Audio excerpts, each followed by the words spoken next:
अन्य मंत्री जी, पर 2-3 मिनट में बात खत्म कर देना आपकी। आज 7 मिनट बोलूंगा सर। हाँ, सर नहीं कोई जानबूझ के। सर मैं मतलब आप ये मानते हो कि मैं किसी भी सदस्य से कुछ भी बुला सकता हूँ क्या? आप ऐसे क्यों सोचते हो? मेरे लिए तो सब बराबर हैं सर सब समान है मेरे लिए तो। सर मैं इस देश के मजबूत गृह मंत्री सरदार पटेल के बाद जिन्होंने अपनी मजबूती दिखाई, गृह मंत्री अमित शाह जी के नेतृत्व में आए हुए इस एमसीडी बिल के समर्थन में खड़ा हुआ। मैं आपके माध्यम से सदन को बताना चाहता हूं कि मैं भारतीय जनता पार्टी का कार्यकर्ता हूं और भारतीय जनता पार्टी के नेतृत्व में, माननीय प्रधानमंत्री जी के नेतृत्व में नीति भी है, नियत भी है और ऐसा नेतृत्व है जिसके कारण पूरे अपोजिशन को मैंने डरते हुए देखा है। इस देश में हम नहीं डरते, बिल्कुल नहीं डरते, कोई नहीं डरता। इस देश में सर कौन डरता है? भूलने की बीमारी है। आप ये समझे सर कि लगातार मैंने सारे अपोजिशन के नेताओं को, बैठो दानिश, जो चोर होगा वो डरेगा, बैठो दानिश, जो चोर होगा वो डरेगा। अरे बैठो ना, हम किसान के बेटे हैं, हम नहीं डरते। बैठो। जो चोर होगा वो डरेगा, हम नहीं डरते। सर सीधे ठोक देते। इस देश में लगातार हुआ कि हम चुनाव से डर रहे हैं। अभी बिट्टू जी कह रहे थे आम आदमी पार्टी, मैं लगातार लेकर आया सर, किससे डर रहे हैं? आप डर रहे होगे, आपको वो नेता अच्छा लगता होगा, क्योंकि कांग्रेस और कांग्रेस के साथ जो लोग हैं ना, उनका हमेशा से रहा है इतिहास, जो कि बिट्टू जी बोल रहे थे कि जो देश तोड़ने वाले तत्व हैं, जिनको किस देश की डेमोक्रेसी में विश्वास नहीं है, जो अल्ट्रा लेफ्टिस्ट लोग हैं, उनके साथ आपने समय समय पर समझौता किया है। यही देश का इतिहास है, यही कांग्रेस और कांग्रेस के समर्थित पार्टी का इतिहास है। और मैं बताऊं आपको अध्यक्ष महोदय कि जब मुस्लिम लीग की स्थापना हुई, मैं बिल पर ही बोल रहा हूं सर, कि मैं क्यों डरूंगा? जिस पार्टी को अध्यक्ष महोदय 0.38% वोट मिलता है, उसके साथ भारतीय जनता पार्टी लड़ाई करना चाहेगी या उससे डर जाएगी? जिस दिन चुनाव होगा उस दिन भारतीय जनता पार्टी का एक एक कार्यकर्ता लड़ने को तैयार है, लड़ाने को तैयार है, और हम एमसीडी से पूरा लोकसभा भी जीत कर आएंगे। लेकिन भूलने की बीमारी है सर। मैं आपको बताऊं कि मैं जिस राज्य से आता हूं, मैं जो बात कहना चाहता हूं सर, झारखंड राज्य से आता हूं। यहां एमसीडी का चुनाव हुआ, भारतीय जनता पार्टी डर गई, चुनाव नहीं हो रहा है। मेरे यहां देवघर, जहां से मैं आता हूं सर, 1.5 साल से म्युनिसिपल कॉर्पोरेशन का चुनाव नहीं हो रहा है। 1.5 साल से वहां का सीईओ उसको चला रहा है।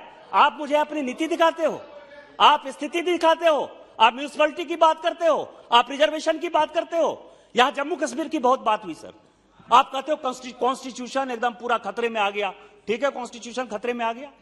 जम्मू कश्मीर में जब 370 था, आपको शेड्यूल कास्ट याद ही नहीं आ रहा था, शेड्यूल ट्राइब याद नहीं आ रहा था, ओबीसी याद नहीं आ रहा था, वहां का जो लोकल बॉडी का इलेक्शन था वो याद नहीं आ रहा था। माननीय गृह मंत्री जी के नेतृत्व में जब हमने 370 खत्म किया, तो एससी को भी रिजर्वेशन, एसटी को भी रिजर्वेशन, ओबीसी को भी रिजर्वेशन और लोकल बॉडी का इलेक्शन। आपने कहा कि राज्यपाल ऐसा कर रहा है, राज्यपाल वैसा कर रहा है। यहां जगदम्बिका पाल जी थे, हमारे पार्टी के सांसद हैं। आप ही बताएं कि ये किस परिस्थिति में मुख्यमंत्री बनाए गए, इनको किस तरह से गुमराह करके कांग्रेस ने और रमेश भंडारी ने बनाया। आप वो इतिहास भूल गए? आपने एनटी रामाराव को किस ढंग से हटाया, वो इतिहास भूल गए? आपने गुल शाह को कश्मीर में किस तरह से मुख्यमंत्री बनाया, वो इतिहास भूल गए? रातों रात हरियाणा के राज्यपाल जेडी तपासे ने भजनलाल जी को पूरी की पूरी पार्टी एक साथ एकत्रित कर दी, वो इतिहास भूल गए? आप 100 चूहे खा के बिल्ली चले हज को बात करने आएंगे? आप क्या बात करना चाहते हैं? राष्ट्रपति के अभिभाषण तो बोल रहे हैं, दिल्ली नगर निगम तो बोल रहे हैं। मैं नगर निगम पर ही बोल रहा हूं। आप लोगों ने ये बातें कही, आप लोगों ने कहने को मजबूर किया।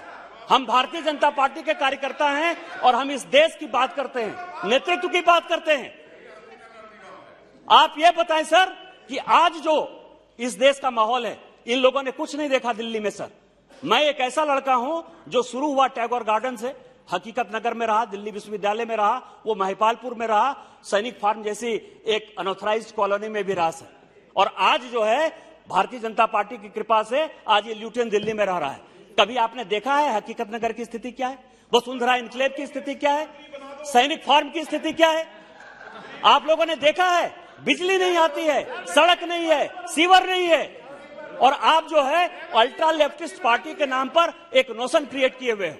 मेरा आपके माध्यम से आग्रह है सर कि भारतीय जनता पार्टी किसी से नहीं डरती, किसी की परवाह नहीं करती, अपने दिल से पराये दिल का। आपने गवर्नर के आधार पर हमारी सरकार को बर्खास्त किया था, आपने कल्याण सिंह को बर्खास्त किया, आपने शांता कुमार को बर्खास्त किया, आपने भैरव सिंह शेखावत को बर्खास्त किया, लेकिन हमारे प्रधानमंत्री ने और हमारे गृह मंत्री ने जिस तरह से कि बंगाल में हमारे कार्यकर्ताओं को आपने चुन चुन कर मारा, एक बाबरी मस्जिद डिमोलिशन होने के कारण 92 में यदि कल्याण सिंह की सरकार बर्खास्त होती है, हमारे तो कार्यकर्ता मरे, आपने महिलाओं का रेप किया, बच्चों की हत्या की, आज रामपुर हाट में लोगों को जला दिया, उसके बाद भी हमने न 355 लगाया न 356 लगाया। आज आपको जगदीप धनखड़ बर्बाद लगते हैं, यदि खराब लगते हैं, भगत सिंह कोश्यारी लगते हैं। मेरा आपके माध्यम से आग्रह है कि यह सरकार जो बिल लेकर आई है अच्छा बिल लेकर आई है, और कभी भी हाथ जोड़कर प्रार्थना है कि 0.3% वोट लेकर आने वाली आम आदमी पार्टी के बारे में चर्चा नहीं कीजिए। और मैं आपको भी आगाह कर देना चाहता हूं कि आप लोग डेमोक्रेटिक सिस्टम में बिलीव करिए, किसी अल्ट्रा लेफ्ट को साथ नहीं दीजिए, उसके आधार पर नोशन नहीं बनाइए और इस बिल का साथ दीजिए। इन्हीं शब्दों के साथ जय हिंद जय भारत। मुझे लगता है आपको समस्या है माननीय गृह मंत्री।